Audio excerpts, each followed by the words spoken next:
Selanjutnya adalah khamar. Khamar apa khamar? Ma'ul inab al-mutakhamar, yaitu bukan hanya inab sebenarnya. Inab itu anggur. Ma'ul inab bukan hanya anggur. Air anggur yang difermentasikan. Tapi kan yang namanya khamar itu tidak hanya dari buah anggur. Bahkan tidak salah. Setiap buah yang manis itu bisa difermentasikan gitu Mas, benar? Mengandung, ya. Gitu ya Mas ya? Tebu, tape. Oh enggak, nek fermentasinya tape itu kan ragi ya? Iya. Ragi ya. Itu nek dalam matan Abu Suja itu nek kalau ada campur tangan itu dihukumi najis juga. Wallahu a'lam. Artinya kecuali khamr yang berubah menjadi cuka dengan sendirinya. Ya. Jadi khamr saking suwine jadi air cuka. Dengan sendirinya tanpa ada campur tangan. Tanpa ada ditambahi obat lah, tanpa itu dalam disebutkan dalam matan Abu Suja itu sudah tidak menjadi najis. Ya. Tapi kalau menjadi cukanya itu dikarenakan ada olahan ataupun campur tangan manusia, itu tetap dihukumi najis. Tape itu terbuat dari ragi, bukan fermentasi ya, atau difermentasi juga. Fermentasi ya. Begitu ya. Ya, artinya difermentasikan juga ya. So airnya juga bisa memabukkan. Kalau itu dari tape juga ada, tapi dengan yang berbeda. Oh baik.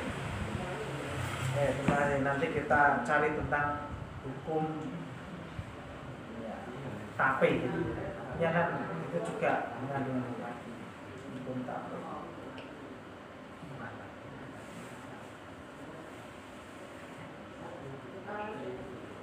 Tapi kalau buah-buahan itu kalau saya difermentasi ya, bisa diperas, diambil sarinya, kemudian difermentasikan. Nah kemudian ketika diminum itu memabukkan. Lah itu yang disebut dengan khamr. Nah itu hukumnya najis. Gitu ya. Nek najis berarti tidak boleh dikonsumsi. Berarti kan orang itu mabuknya karena khamr, itu meminum minuman yang najis. Tidak boleh. Ya. Wa mithlu kullu muskirin. Ya. Atau apa saja, setiap apa saja yang juga memabukkan, itu dihukumi seperti khamr. Dihukumi seperti ma'ul inab tadi, ya, air anggur yang difermentasi, termasuk kurma. Ya, kurma. Ya, kurma, sari kurma itu kemudian kurma diperes, diambil sarinya, diendapkan. Nah, langsung diminum tidak apa-apa. Artinya difermentasikan itu memang didiamkan sampai beberapa hari sampai kemudian ya memabukkan. Nah, ini khamr ini. Dalilnya jelas Al-Maidah ayat 90. Ya, ya ayyuhalladzina amanu innamal khamru wal maisiru. Ya, dan selanjutnya rijsun min amalis syaitan. Ya, rijsun min amalis syaitan. Najasun fi ra'yi aktsaril ulama. Hukumnya najis menurut kebanyakan ulama. Ini khamr. Ya, khamr. Ya. Khamr itu najis dalam artian diminum atau disembelih atau kedua-duanya. Ain berarti ini kan air najasa. Ain itu ya bendanya memang najis, zatnya itu memang najis.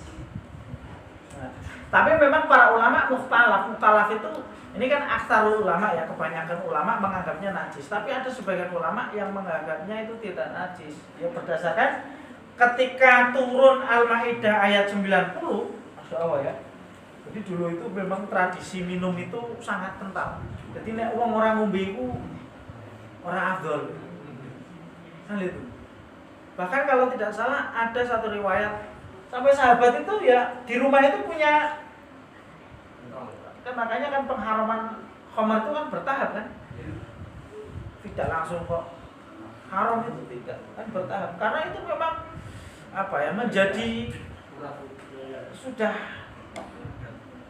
budaya tradisi. Cara-cara nek ora ngombe iku ora ya salunaka anil khamr wal maisir qul fihima ithmun wa ma'akul fihima ithmun kabirun. Ya kan ada. Mereka bertanya kepadamu tentang khamr. Khamr itu dosa, tapi juga ada manfaatnya. Wa ithmuhuma akbaru min naf'ihima. Ya gitu ya.